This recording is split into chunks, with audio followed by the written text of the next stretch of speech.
नितेश राणेंच्या नेतृत्वात लँड जिहाद, लव्ह जिहाद मुक्त व अनधिकृत कृत्यांच्या विरोधात मानखुर्द गोवंडी येथे सकाळ हिंदू समाजाच्या वतीने मोर्चा आणि सभेचे आयोजन करण्यात आले होते। हा मोर्चा गोवंडी येथील पालिका एम पूर्व कार्यालयापासून ते पीएमजीपी कॉलनीपर्यंत काढण्यात आला होता। मानखुर्द शिवाजी नगर असो, पैठणवाडी असो, या ठिकाणी आपण पाहिलं तर हा अनाधिकृत बांधकामाचा अड्डा हक झालेला आहे।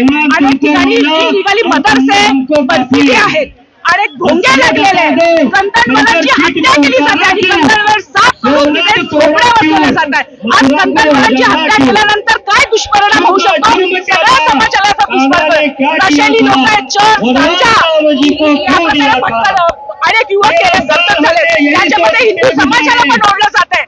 लव्ह जिहाद पासून हिंदू मुलींना फसवलं जातं, त्यांचं धर्मांतर केलेलं जातं आणि या परिस्थितीमधून आणि मदरसेमधून बोलावी या युवकांना प्रोत्साहन देतात की हिंदू मुलींना या जाळ्यामध्ये अडकवा आणि लव्ह जिहादाच्या अंतर्गत या महिलांचं अनेक छळ केलेले जातात। आपण पाहता या ठिकाणी अनेक वेळा प्रशासनाला तक्रारी देऊन सुद्धा प्रशासन कानाडोळा करतोय आणि इथले आमदार त्याच्यामध्ये सहभागी आमदार आणि प्रशासनाच्या मिलीभगतामुळे अनाधिकृत बांधकाम आणि फेरीवाल्यांचा उच्चारण मांडला गेलेला आहे। त्याच्या विरोधात आज हिंदू समाज रस्त्यावर आलेला आहे। सभेत नितेश राणे हे नक्की काय बोलले हे पाहूया। त्यांच्या कशा पाच पाचदा बोंगे वाजतात, कानाला त्रास होतो की नाही? आता त्यांना पण थोडा होऊन दे। भारत माता के, भारत माता के, बोलो जय श्रीराम, जय जय श्रीराम। आता काही दाढी कुरवळत बसले असतील। उपस्थित असलेल्या माझ्या सर्व हिंदू बांधवांनो, भगिनीनो आणि माझे सर्व तरुण मित्रांनो, मी मराठीमध्ये पण बोलणार, हिंदीमध्ये पण बोलणार आणि त्या जिहादांना ज्या भाषा कळते त्या भाषेमध्ये पण बोलणार, म्हणून त्याची काही चिंता करू नका। आजचा जो मोर्चा आपण काढलाय, आज ज्या भागामध्ये आपण उभे आहोत, मानखुर्द असेल, शिवाजीनगर असेल किंवा हा जो 90 फीट रोड असेल, मला खरंच या निमित्ताने विचारायचं आहे की हा भाग आमच्या मुंबईमध्ये एम वॉर्ड मध्ये येतो की या भागाला मला आता मिनी बांगलादेश म्हणायला लागेल। ज्यावेळेस बांगलादेशमध्ये रोहिंग्या आणि बांगलादेशी मुसलमान नसतील, तेवढे बांगलादेशी आणि रोहिंग्या मुसलमान या इथे प्रत्येकाला घर देऊन ठेवलेले आहेत, प्रत्येकाला आधार कार्ड देऊन ठेवलेले आहेत, प्रत्येकाच्या घरात कदाचित इकडल्या असलेल्या हिंदू समाजाच्या घरी पाणी येत नसेल, पण हे जे काय रोहिंग्या आणि बांगलादेशी मुसलमान इथे राहतात, प्रत्येकाच्या घरामध्ये नळ आणि इलेक्ट्रिसिटी कनेक्शन देऊन ठेवलेलं आहे। हे कोणी दिलेलं आहे, कशाला दिलेलं आहे? कोण आहे लोकांचा बाप, जो आपला नाकावर ठेचून आपल्या हिंदू राष्ट्रामध्ये या बांगलादेशी आणि रोहिंग्याचे लाड जे करतायत ते नेमकं कोण आहेत? तुम्ही मला सांगा। जेव्हा फाळणी झाली, जेव्हा पार्टिशन झालं, तेव्हा पाकिस्तान हे मुसलमान राष्ट्र म्हणून ओळखलं गेलं। जिथे लोकसंख्या सगळे मुसलमानांची आहे, त्या पाकिस्तानमध्ये मुसलमान राष्ट्र म्हणून पाकिस्तान ओळखलं गेलं। आणि ज्या देशामध्ये, ज्या भारत देशामध्ये हिंदूंची लोकसंख्या जास्त आहे, 90% हिंदू आहेत, त्या भारताला आपण हिंदू राष्ट्र म्हणून आपल्याला ओळख मिळालेली आहे। पण आज जरा तुम्हाला सगळ्या जणांना विचारायचं आहे, हे जे काय मानखुर्द, शिवाजीनगर आणि या परिसरामध्ये राहणारे माझे हिंदू समाजाचे जे लोक आहेत, तुम्ही आज जरा ह्यांच्या मोहल्ल्यामध्ये तरी जाऊ शकता का? उभं राहून तिथे जय श्रीरामचा नारा तरी देऊ शकता का? आज आपल्याला हा मोर्चा इथून का वळवायला लागला? कारण का पोलिसांनी आम्हाला सांगितलं की तिथे जाऊ नका, तिथून गेलं तर काही होऊ शकतं। एवढी दहशत त्या लोकांनी तुमच्या मुंबईमध्ये, हिंदूंच्या मुंबईमध्ये तयार करून ठेवलेली आहे की आज तुम्ही त्यांच्या एरियामध्ये पण जाऊ शकत नाही, त्यांच्या एरियामध्ये चालू शकत नाही, त्यांच्या एरियामध्ये तुम्ही उभं राहून तुमच्या देशात, तुमच्या राज्यात वंदे मातरमचा नारा पण देऊ शकत नाही. एवढी धाक आणि भीती या रोहिंग्या आणि बांगलादेशी मुसलमानांनी तुमच्या मुंबईमध्ये तयार केलेली आहे बांधवान. आणि आपण सगळेजण खुल्या डोळ्यांनी बघतोय. हो, पण ज्या महाराष्ट्रामध्ये, ज्या मुंबईमध्ये, ज्या भारतामध्ये हिंदूंची लोकसंख्याच अगर 90% असेल आणि हे उरले सुरले फक्त 10% मध्ये हिरवे साप अगर वळवळीत असतील आणि तरी तुम्हाला तुमच्या हक्काने तुम्ही श्वास देऊ शकत नसाल, तर मग तुम्हाला हिंदू म्हणून तुम्हाला स्वतःला हिंदू म्हणण्याचा अधिकार आहे का? हा प्रश्न तुम्ही आज स्वतः प्रत्येकाला विचारला पाहिजे. अरे जी धाक आणि भीती, अहो कुठलाही या अधिकाऱ्याला विचारा, या महापालिकेच्या अधिकाऱ्याला विचारा, या म्हाडाच्या अधिकाऱ्याला विचारा. आज इकडे जी काही मस्जिद इथे बनवून ठेवली आहे, पूर्ण त्यांचा चिट्टा पिट्टा जाणलाय, पूर्ण व्यवस्थित नागडे करून जाणाऱ्या अधिकाऱ्यांना. भयानक गोष्टी आहे. डब्बा, इकडे जी काय डब्बा कंपनीच्या कॉलनी आहे ना, इथे कुठेतरी, हा पुढे आहे ना कुठेतरी पार्टी आहे ना, तिथे एक अब्दुल नावाचा भडवा राहतो. भडवा नाही, त्याला तुमच्या आणि माझ्यापेक्षा जास्त ताकद आहे. हो, तुमच्या आणि माझ्यामध्ये काहीच नाहीये ताकद. तो पाहिजे तेवढं तुम्हाला घरं देऊ शकतो, पाहिजे तिथे घरं बांधू शकतो. कारण माहितीये, कारण इकडचा एक पी आहे महादेव कोळी, तुझं नाव आलंय ना बाबा माझ्याकडे. आता तू नाही राहणार तिथे जास्त. बायकोला सांगून टाक की बॅग भरून ठेव, नितेश राणेने नाव घेतलंय माझं. काय लाड करतो रे तू? हा, काय लाड करतोस तू? सगळी तुझी कुंडली माझ्याकडे आहे. किती प्रॉपर्ट्या बनवल्यास या हर्षद काळेनी, किती प्रॉपर्ट्या बनवल्या. या महादेव कोळीचे काय कारनामे आहेत. आता काल संध्याकाळची घटना बघा. या अब्दुलचा एक विषय आणि दुसरा एक विषय सांगतो पुढे. आता ह्या अब्दुलला तुम्ही अगर काही पैसे हातात दिले, तुम्हाला पाहिजे तेवढ्या झोपड्या इथे लावून देऊ शकतो. तुम्हाला त्या झोपड्यांमध्ये वीजचं कनेक्शन, पाण्याचं कनेक्शन काही मिळून देऊ शकतो तुम्हाला. कारण का कोळींना 50,000 रुपये देतो प्रत्येक झोपडीच्या मागे. 50,000. काय मजा, काय होतं. टाटा आणि अंबानी हा महादेव कोळीच आहे. आम्ही उगाच 24 तास मेहनत करतो. काल संध्याकाळी काय घडलं माहिती? एक फौजान सिद्दीकी नावाचा 307चा गुन्हेगार. मी माझ्या मीडियाच्या मित्रांना मुद्दामून सांगेन, हे असे आम्हाला पूर्ण डिपार्टमेंट बद्दल काही शंका नाही.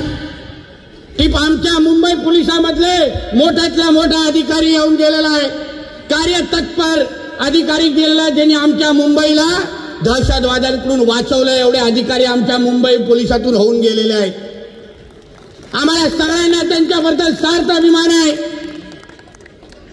पण ह्या काही मोजक्या सडक्या आंब्यांमुळे आज तुमचं पूर्ण डिपार्टमेंट बदनाम होत आहे. मी पोलीस बांधवांना सांगेन, हा जो कोण महादेव कोळी आहे, काल संध्याकाळी एक 307चा गुन्हेगार फरहान सिद्दीकी हा त्याच्या पोलीस स्टेशन मध्ये येतो. आता आपल्या तुमच्यावर कोणावर अगर 307 चुकून झालं ना, पोलीस 1 मिनिटं पण तुम्हाला बाहेर ठेवणार नाही. बरोबर आहे? उचलतील आणि आतमध्ये घेऊन टाकतील. आता आपलं नशीब त्या फरहान सिद्दीकी सारखं नाही रे बाबा. तो काय करतो, काल संध्याकाळी पोलीस स्टेशन मध्ये येतो, त्या कोळी बरोबर बसतो, बोलणी करतो, त्याच्या समोर निघून जातो, फॉर्च्युनर स्टार्ट करतो, निघून जातो. आणि आपले सगळे जे काय पोलीस अधिकारी आहेत, सीसीटीव्ही मध्ये योग्य फुटेज आलं पाहिजे म्हणून पळायला पळायला पळायला पळायला म्हणून दाखवतो. त्याच्या पोलिसांच्या समोर तो 307चा गुन्हेगार फॉर्च्युनर मध्ये बसतो, निघून जातो. आणि हे लोक रेकॉर्ड काय बनवतात, तो महादेव कोळी आणि त्याचे सहकारी त्या तो पोलीस स्टेशन म्हणून फरार दाखवतात त्याला. सगळं काय सगळं सीसीटीव्ही मध्ये आलेलं. या अशा सडक्या आंब्यांमुळे आज आमच्या आदरणीय देवेंद्र फडणवीस साहेबांसारखा एका प्रामाणिक आणि हिंदुत्ववादी गृहमंत्र्याचं नाव खराब होत आहे, लक्षात घ्या. हे असे कार्टे निघतात, डिपार्टमेंटचं नाव खराब करतात. या सिद्दीकी सारख्या 307च्या गुन्हेगारांना मांडीवर बसवतात, त्यांची लाड करतात आणि म्हणूनच आमच्या मुंबई महाराष्ट्रामध्ये गुन्हेगारीकरणावर जे प्रश्नचिन्ह निर्माण होतं ना, हे ह्यांच्या सगळ्यांच्यामुळे होत आहे.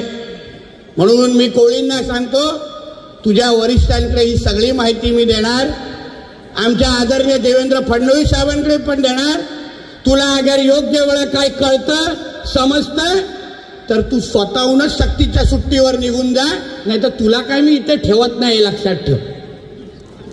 ह्याला लाज वाटली पाहिजे. 50 लाखाचा कोरेक्सचा साठा या फरहान सिद्दीकीकडून ह्यांनी पकडला. 50 लाख. त्याचा CR नंबर पण माझ्याकडे आहे, नाही तर बोलेल मला माहित नाही शेमड्यासारखा. त्याचा CR नंबर आहे माझ्याकडे 0345-2023. विचारा त्या कोळीला, या सिरियल नंबरच्या केसमध्ये 50 लाखाचा कोरेक्सचा साठा पकडला आणि ह्या महादेव कोळीने त्या 50 लाखाचा साठा 12 लाखामध्ये विकला आणि गप्प बसला. हे असे सडके आंबे ज्याच्यामुळे आमचा डिपार्टमेंट आज बदनाम होत आहे. या लोकांना का आम्ही सोडणार का? तुम्हाला स्वतःची खुर्ची तुम्हाला ती का दिली आहे ढोंगळा खालती, ती तुम्हाला कळत नसेल तर तुमचं काम आम्ही करू. तुम्हाला दाखवू मुंबई महापालिकेचे काम कसं असतं. या देशामध्ये डॉक्टर बाबासाहेब आंबेडकरांचं संविधानच चालणार, बाकी कुठलाही शरिया कायदा चालणार नाही. तो काय पाकिस्तान आणि बांगलादेश मध्ये करा जे काय शरियाच्या नावाने तुम्हाला नंगा नाच करायचा आहे तो इथे चालणार नाही. इथे आमच्या डॉक्टर साहेब बाबासाहेब आंबेडकरांचं संविधानच चालणार, आम्ही तोच पाळणार आणि ज्याला पाळायचं नसेल त्याला 2 पायावर घरी पाठवणार नाही. एवढी शपथ आजच्या निमित्ताने आपल्याला घ्यायची आहे. घेणार की नाही? नुसतं उगाच बोलू नका. कार्यक्रम केल्यानंतर फोटो पाठवायचे, विचारायला फोन करू नका. ट्रॉम्बेमध्ये तिथे BRCकडे संरक्षण भिंती जाऊन पहा.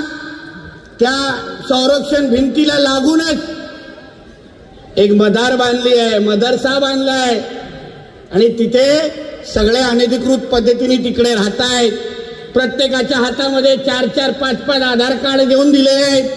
हे सगळे रोहिंग्या आणि बांगलादेशींची वस्ती तिथे वाढत चालली आहे. म्हणजे उद्या त्या लोकांनी मनात आणलं की इकडचा हिंदू समाज साफ करून टाकायचा, नुसतं तिथे बाजूला काडी टाकणार आणि मुंबई पुरी साफ होऊन जाणार.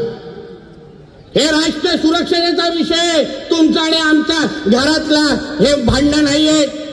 उद्या अगर त्या BRCला काहीतरी झालं तर मुंबई ही राख रंगोळी होऊन जाईल अशी परिस्थिती मुंबईमध्ये तयार होणार आहे. आणि जेव्हा आमच्या सहकार्याने तो इथे एक मुंबई महापालिकेमध्ये हर्षद काळे नावाचा एक नालायक अधिकारी आहे, तो आज माझ्या रेडारवरून वाचला कारण मी आलो म्हणून साल्याने सुट्टी घेतली. पुढच्या वेळी ना बोलता येणार त्याच्याकडे आणि त्याला ना त्याचा व्यवस्थित कार्यक्रम येऊन करून गेलो ना किंवा मी नावाचं नितेश राणे नाही. त्याला पण समजून दे, तुला ही जी BMCची नोकरी दिली आहे ती काय बिर्याणी खाण्यासाठी नाही दिली आहे, ह्यांच्या दाढ्या कुरवण्यासाठी नाही दिली आहे. आमची सेवा आणि मुंबईकरांना सुरक्षित ठेवण्यासाठी तुला ती BMCची नोकरी दिली आहे. आणि तुला ते करायला जमत नसेल तर जा कपडे बदल, शेरवानी घाल, टोपी घाल आणि जा त्यांच्या घरात भांडी धुत बस. आम्हाला नकोच तू तिकडे मुंबई महापालिकेमध्ये. म्हणून यापुढे त्या हर्षद काळेला पण सांगेन, असतील तुझे लोक इकडे सांगत असतील नितेश राणेंनी फार शिव्या घातल्या रे बाबा तुला, व्हिडिओ दाखव माझा त्याला, तुझं नाव घेऊन सांगतोय. तू तिकडचा अतिक्रमण वेळेत काढलं नाही BRC तिकडचा. मला तिकडे अगर स्वच्छता मोहीम झालेली दिसली नाही तर तुला बुलडोजरवर बसून मी तिकडची बुलडोजर एकच त्या बाजूने फिरून टाकेन. तिथे नाही बघणार तुला, विचारत नाही बघणार तुला. कांदळवनची जागा आहे इकडे. आता कांदळवन बद्दल आमच्या पोलीस खात्याने आणि अन्य प्रशासनाच्या लोकांनी सांगावं हो मला. कांदळवनच्या याच्यामध्ये किती कडक नियम आहे. साधं एक झाड किंवा एक पत्ता पण फोडला तुम्ही लोकांनी कापला ना, डायरेक्ट 3 ते 6 महिन्याची शिक्षा आहे. तिथे हे लोकांनी कांदळवन जाळले, तिथे अनधिकृत वस्ती बसवतायत. सगळे रोहिंग्या यांनी बांगलादेशी तिथे त्या कांदळवनला वर येऊन राहायला सुरू केलंय. तरी आमचं प्रशासन चिकार त्याच्याबद्दल काय बोलणार. मला माहित नाही आमच्या नरेंद्र मोदी साहेबांच्या नजरेखाली कोणावरही अन्याय आमच्या देशामध्ये आम्ही होऊन देणार नाही, ही शपथ आम्ही हिंदू म्हणून आजच्या निमित्ताने इथे घेतो. कोणीही आमच्या राज्यामध्ये कुठल्याही हिंदूला कुठल्याही वाकड्या नजरेने अगर तुम्ही पाहिलात तर तुमचे काय डोळे आम्ही जागावर ठेवत नाही, हे तुम्ही लक्षात ठेवा. हे सर्व धर्म समभावाची भूत, ते सर्व धर्म समभावाचा ठेका हा काय फक्त हिंदूंनीच घेतलेला नाही. आम्हाला डायलॉग म्हटलं जातं, तुम्ही जरा सर्व धर्म समभाव ते जरा मानकुड आणि शिवाजीनगरच्या मोहल्ल्यांमध्ये पण जाऊन सांगा. जिथे तिथे त्या मस्जिदीच्या बाजूला एक लग्नाचा हॉल बांधून ठेवलेला आहे, बाहेर हिरवा कलर दिलेला आहे. आणि हे काय एक लग्नावर थोडी थांबतात, 10, 15 त्यांचं काय बुचतवर लावणं विसरलंय, सतत चालू असतं. आणि मग पाहिजे तेवढे तिथे लग्न लावत बसणार आणि त्याच्यावर पण अधिकारी कारवाई करायला बघणार नाही. म्हणून यापुढे मी सांगतो, प्रशासनाला सांगतो, पोलीस खात्यातल्या आमच्या कर्तव्यदक्ष अधिकाऱ्यांना सांगतो की सर्व धर्म समभावाचे भाषण डायलॉग आम्हाला द्यायचा नाही. हा देश, या देशामध्ये सगळा पहिला अधिकार हिंदूंचा आहे. इथे सगळे अधिकार पहिले हिंदूंचे आहे, मग उर्वरित अधिकार या बाकी सगळ्या मायनॉरिटीज आणि अल्पसंख्यांचं हे समजून घ्या. या देशामध्ये राहायचं असेल तर हिंदूंचं गुणगान गाऊन राहायला लागेल, एवढं स्पष्ट या लोकांना समजलं पाहिजे. कोणीही इथे कुठल्याही माझ्या हिंदू समाजाच्या कुठल्याही व्यक्तीला कुठल्याही पद्धतीचा त्रास यापुढे दिला तर आज सारखे नुसते मोर्चे काढत बसणार नाही. त्या मीरा रोडला विचारा, एक फक्त आम्ही लोकांनी नजर फिरवली, त्या नया नगरमध्ये सगळ्यांची हवा निघून गेली. आणि तुमचा इकडचा तो निवडलेला लोकप्रतिनिधी आमदार काही नाही करू शकणार, मला काही करू शकणार नाही. त्याची विधानसभेमध्ये काय अवस्था केली बघितलं ना, फडफडत होता माझ्यासमोर, फडफडत होता. जास्त चाव केलं ना पाठवून टाकीन जिथून येतोस तिथे, नाटकं नको माझ्यासमोर. म्हणून इथे या मोर्चानंतर, या कार्यक्रमानंतर कोणाचीही दमदाटी अगर होत असेल तर आपण गप्प बसायचं नाही. त्याला कळलं पाहिजे हिंदूंची ताकद काय. तुम्हाला काय नाटकं करायची असेल तर जाऊन दाखवा तुमच्या पाकिस्तान आणि बांगलादेशमध्ये. आमच्या हिंदूंच्या राष्ट्रामध्ये राहायचं असेल तर आमच्या नजरेला नजर मिळवायची नाही. शिस्तीमध्ये राहा, जे काय धंदे व्यवसाय करा, पण आमच्या मुंबईमध्ये रोहिंग्या आणि बांगलादेशी मुसलमानांना जागा यापुढे नाही. त्यांना स्वच्छ इकडून हकलवण्याशिवाय आमची मोहीम बंद होणार नाही. कारण का ते आमचे नाही आहेत. हे जिथे जिथे जातात तिथे तिथे स्वतःचे मोहल्ले तयार करतात. हे रोहिंग्या आणि बांगलादेशी मुसलमान तिथे जिथे त्रास होतो हे लोकांचा, तिथे तिथे जाऊन हिंदू समाजाला तिथून बाहेर कसं पळवायचं हा ह्यांचा एक कलमी कार्यक्रम असतो. बांधवान आपल्याला वाटतं ते लोकांनी फक्त एक मस्जिद बांधली, फक्त एक मजार बांधल्या, पण असं नाही बांधवान. एक एक एक एक एक एक करून ते आमची लोकसंख्या हिंदूची कमी करून टाकणार. मग हे लोकसंख्या कमी झाल्यानंतर त्यांचे लोकप्रतिनिधी इथे निवडून यायला सुरू होणार. आणि एकदा लोकप्रतिनिधी निवडून आले तर तुम्ही कोणीही काही त्या लोकांना बोलू शकणार नाही. आज जे मोकळा हवेमध्ये तुम्ही जो श्वास घेताय, मोकळा हे काय भगवे झेंडे जे फडकवताय ना, त्यांचा उद्या राज्य आलं, त्यांची उद्या हिरवी वळवळ सुरू केली तर तुम्ही तुमच्या घरामध्ये पूजा करू शकणार नाही. असं तुमच्या घरामध्ये येऊन तुमच्या घराचे ताबा हे लोक घेऊन टाकतील. लव जिहाद म्हणजे काय आमच्या हिंदू माता भगिनींना फसवायचं, लग्नाचे खोटे आमिष दाखवायचे आणि मग लग्नाच्या अगोदर आशिष असतो, लग्नाच्या नंतर आमिर होऊन जातो. तुला अगर लग्न करायचंय तर खरं बोलून कर आमच्या भगिनींची, कोण काय तुला बोलणार नाही, प्रत्येकाला स्वातंत्र्य आहे. पण हे जे काय आमच्या माता भगिनींना फसवून अगोदर स्वतःचं हिंदू नाव दाखवायचं आणि मग नंतर तू भगवान का पूजा नहीं करने का, जय श्री राम नहीं बोलने का, तेरे को मेरे साथ रहना है तो इधर कुरान पढ़ना ही पड़ेगा, असं मग आमच्या भगिनींना सांगायला सुरू करतात. मग आमच्या ज्या हिंदू माता भगिनी आहेत ना, हिंदू भगिनी त्या बिचारा काहीच करू शकत नाही, कारण आई वडिलांकडे परत जाण्यासाठी घाबरतात आणि मग घुसमटत त्याच्याबरोबर एकदा राहून स्वतःचं आयुष्य संपून टाकतात. मी या कोणाच्या पण बापाला पण घाबरत नाही, हे लक्षात ठेवा. आज या प्रत्येक अधिकाऱ्याचं नावासकट नाव घेऊन तुम्हा लोकांना नागडे करून जाणाऱ्या अधिकाऱ्यांनी समजून घ्या. ही जी काय इकडे म्हाडा कॉलनी आहे, तिथे ही जी काही नूर आहे इलाही मस्जिद जी आहे ती म्हाडाच्या जमिनीवर आहे, म्हाडाच्या अधिकार त्या जमिनीवरच्या आहेत. आणि मग कोणी अधिकार दिले? तुम्ही मला एक हिंदू म्हणून तुम्ही एक साधा प्रश्न सांगा. कुठल्याही मोकळ्या जमिनीवर चला तुम्हाला मी सांगतो की उद्या जावा आणि तिकडे एक छोटंसं मंदिर तरी बांधायला प्रयत्न करा, म्हाडाच्या जागेवर मिळेल का तुम्हाला? देतील का? लगेच येणार तावाने, नाही लगाने का इधर, ये देखो म्हाडा का नियम है. अरे तुझ्या गांडीत ताकद आहे ना तर जाऊन सांगणार त्या बांगलादेशी मुसलमानांना, जाऊन सांगण्यात ना. आता भेटलेला मला हेमवाडच्या ऑफिसमध्ये तो म्हाडाचा ऑफिसर चड्डीत मुतत होता, एक शब्दाला उत्तर द्यायला जमला नाही त्याला. मी त्याला सांगितलं 8 दिवसामध्ये, पुढच्या 8-15 दिवसामध्ये अगर ती माझी जागा मोकळी झाली नाही, ते अनधिकृत तो काय ढाचा आहे ज्याला हे लोक मस्जिद म्हणतात तो अगर पडला नाही तर 15व्या दिवसात त्या जागेवर आम्ही बुलडोजर घेऊन जाऊ आणि जागा साफ करून टाकू. जागा साफ करून जाणार आम्ही, नाही विचारत बसणार. तुम्हाला एक आश्चर्याची गोष्ट सांगू का? आश्चर्याची गोष्ट सांगतो.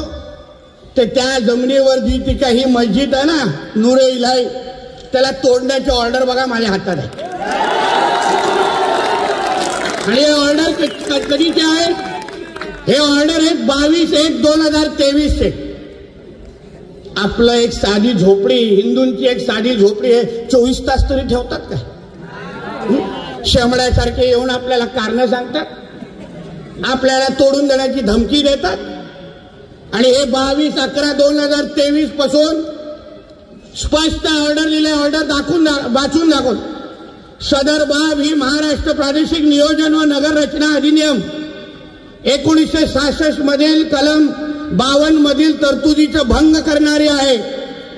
करिता सदर नोटीस प्राप्त झाल्यापासून 15 दिवस आत आपणातर्फे करण्यात आलेले अनधिकृत बांधकाम तात्काळ काढून टाकण्यात यावे, अन्यथा आपल्या विरुद्ध महाराष्ट्र प्रादेशिक नियोजन व नगर रचना अधिनियम 1966 कलम 52 व 57 मधील तरतुदी अनुसार सक्तीचे उपयोजना करून अनधिकृत बांधकाम तोडणे, अनधिकृत बांधकाम तोडण्याचा खर्च वसूल करणे व फौजदारी स्वरूपाची कारवाई करण्यात येईल. आता ह्या नोटीस आल्यानंतर 15 दिवसामध्ये अगर ती जमीन साफ झाली नाही तर म्हाडाच्या अधिकाऱ्यांनी पगार मला द्यावा, कारण का मीच त्याचं काम करून टाकणार आहे. आणि नुसतं साफ करणार नाही, तिथे उभे राहून किमान अर्धा तास जय श्रीरामचा नारा देणार आम्ही लोक. आमच्या इथे ही सगळी मस्ती करायची नाही. हे जे काय 90 फीटचा जो रोड आहे, तुम्ही मला सांगा या 90 फीटचा रोड आज जिथे हा मोर्चा आहे तिथे तुम्ही अन्य वेळी उभा तरी राहू शकता का? हे जे काय अनधिकृत फेरीवाले येतात,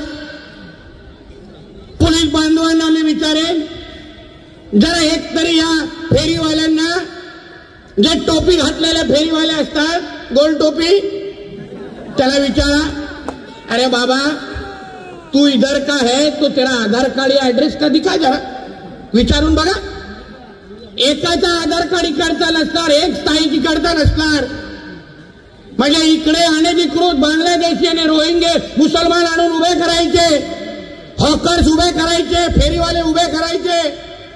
आणि उद्या आमच्या जेव्हा माता भगिनी इथून चालणार, हे सगळे अनधिकृत फेरीवाले आमच्या माता भगिनींना छेडणार, टिंगल टवळकी करणार आणि आमच्या कुठलेही पोलीस बांधव त्यांना हात लावायची हिंमत करणार नाही. मग आता आम्ही बघत बसायचं काय? यापुढे अगर ही नाटकं या 90 फीट रोडवर बंद झाली नाही तर माझेही हिंदू फेरीवाले इथे येऊन उभे राहतील आणि जे जे गोल टोपीवाले आहेत ना त्यांना इथून कमी करण्याचं काम आम्हीच करू या निमित्ताने. आता बस झालं नाही, पण तुम्ही याला उद्याचा अगर तुम्हाला धोका कळला नाही तर तुम्हाला हिंदू म्हणून तुम्ही इथे 5 वर्षानंतर उभं पण राहू शकणार नाही, अशी परिस्थिती तुमच्या आजूबाजूला वाढत चाललेली आहे. तुम्ही विचार करा, जी प्रकरणं मी तुम्हाला सांगितले हे तुमचा नियम कायदा पाळत नाहीत, कोर्टाची ऑर्डर पाळत नाहीत, म्हाडाची महापालिकेची ऑर्डर पाळत नाहीत आणि पाहिजे तिथे मदार बांधतायत, मस्जिद बांधतायत, अतिक्रमणं वाढवतायत आणि त्यांना माहिती आहे अतिक्रमणं वाढली, लँड जिहाद केला तर माझा हिंदू इथून पलायन करेल, निघून जाईल आणि हा पूर्ण परिसर मग मिनी बांगलादेश होऊन जाणार. या बाबतीची धोक्याची घंटा बांधवांनो तुम्ही समजून घ्या. आम्हा लोकांना कोणाला आमची ताकद दाखवायची नाहीये, उगाच आम्हाला कोणालाही शिवाय देत बसायचं नाहीये. पण आज अगर आम्ही हिंदू म्हणून बोललो नाही, आज अगर आमचा मानकोड शिवाजीनगर 90 फीट वाला बस्ती कॅप वाला अगर हिंदू जागा झाला नाही तर उद्या तुम्ही स्वतःचा मोकळा श्वास पण हिंदू म्हणून घेऊ शकणार नाही. हे लक्षात घ्या. तुम्हाला ही जी काही सत्य परिस्थिती आम्ही लोकांनी सांगितली आहे, तुम्हाला आम्ही विश्वास देतो.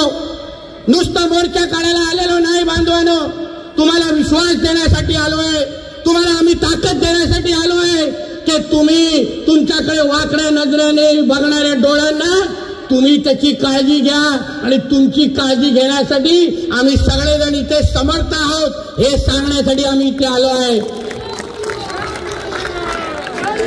कोई भी हमारी तरफ से अगर गंदी नजर से उसने देखा तो उसकी आंखें जगह पे रहनी नहीं चाहिए, उतनी ताकत हिंदू समाज की इधर खड़ी करनी चाहिए.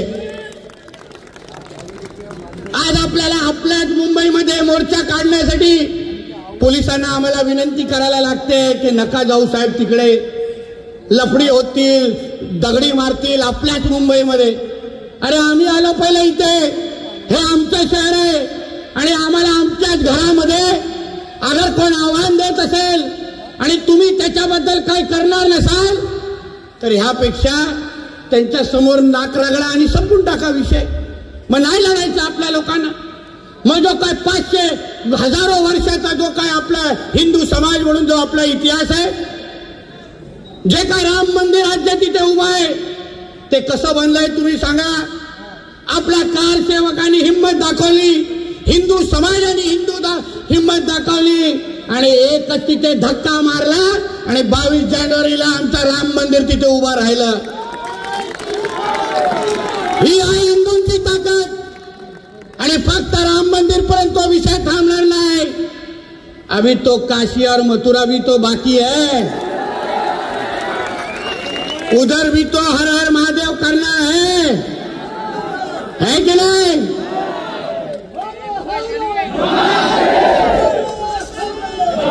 तुम्ही काही आठवड्या अगोदर घाटकोपरची घटना तुम्हाला माहिती असेल. ह्यांचा कोणतरी तो धर्मगुरू आलेला, कोण त्याचं नाव पण बनवायला माहिती नाही, असे नावं असतात सगळे एकच असतात. काय बोलत होता तो तिकडे? तुम्हारा तो वक्त है, हमारा दौर आएगा. अरे आम्ही जिवंत असेपर्यंत तुम्हारा ना वक्त आएगा ना दौर आएगा. हमारे हिंदुस्तान में सिर्फ हिंदुओं का ही दौर आएगा और हिंदुओं का ही वक्त आएगा हे समज केले लोक. तुम्ही काही करा, किती दाणे कुरवळा, हे हिंदुत्वादी विचाराचं सरकार हे आमच्या देशात आणि राज्यात आहे. एक कडवट हिंदुत्वादी म्हणून आमचा गृहमंत्री मंत्रालयावर देवेंद्र फडणवीस साहेबांच्या नावाने बसलाय. एक बाळासाहेब ठाकरेंचा कडवट शिवसैनिक म्हणून आमचे एकनाथ शिंदे साहेब राज्याचे मुख्यमंत्री म्हणून बसले आणि या सगळ्या जिहाद्यांचा बाप म्हणून आमच्या देशाचा पंतप्रधान नरेंद्र मोदी साहेब बसले आहेत. हे चांगलं लक्षात ठेवावं. परत परत अशा धमक्या द्यायला येणार नाही. आता यापुढे जेव्हा आम्ही उतरू तेव्हा कार्यक्रम करण्यासाठीच उतरू, एक लक्षात घ्या. आता विचारत आणि या विनंत्या करत बसणार नाही. अधिकाऱ्यांना मी सांगेन, तुम्हाला सगळी माहिती आहे. तो हर्षद काळे असेल, तो महादेव कोळी असेल, कोण कुठले कोण असतील तर त्याला सांगतो, सगळी माहिती तुमच्याकडे आहे. जे जे अतिक्रमण आहेत ते येणाऱ्या काळामध्ये काढून टाकायचे.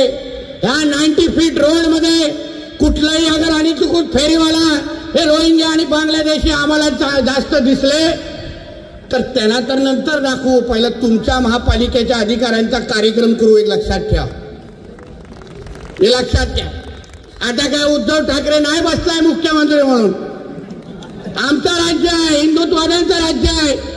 कोण नाही मदत करणार मग? आणि मग हातात ऑर्डर निघाल्यानंतर ना हे नाही येणार दाढी कुरवणारे फोन उचलण्यासाठी, फोन ऑफ करून टाकणार. मग तुम्ही आणि आम्हीच आहे. म्हणून जाता जाता आपल्याला एवढंच सांगेन की आपल्यावर आहे फार मोठी जबाबदारी आहे. मुंबईमध्ये राहून जो हिंदू समाज आहे, या मानपूर शिवाजीनगरचा जो हिंदू समाज आहे, तुम्ही कुठलाही भीती न बाळगता हिंदू म्हणून जेव्हा आमच्या ह्या परिसरामध्ये फिराल, हक्कानी तिथे असेल तिथे जय श्रीराम म्हणाल. कोण कोणाचे मोहल्ले नाही आहेत. मुंबई ही आपली आहे. मुंबईचा डीएनओ हिंदू आहे आणि जिथे पाहिजे आपण तिथे जय श्रीरामचा नारा म्हणायचा म्हणजे म्हणायचा. अगर कोणी तुम्हाला थांबवलं तर फक्त एक कॉल आम्हा लोकांना करा. पुढे काय करायचं आहे ना त्याची सगळी काळजी आम्ही लोकांनी घेऊ. मग तो दाढी कुरवळत कुरवळत कसा जय श्रीराम म्हणतो ना हे आमच्यावर सोडा. म्हणून या निमित्ताने परत एकदा आपल्या सगळ्या जणांना मी मनापासून आभार मानतो की तुम्ही एवढ्या मोठ्या संख्येने आलात.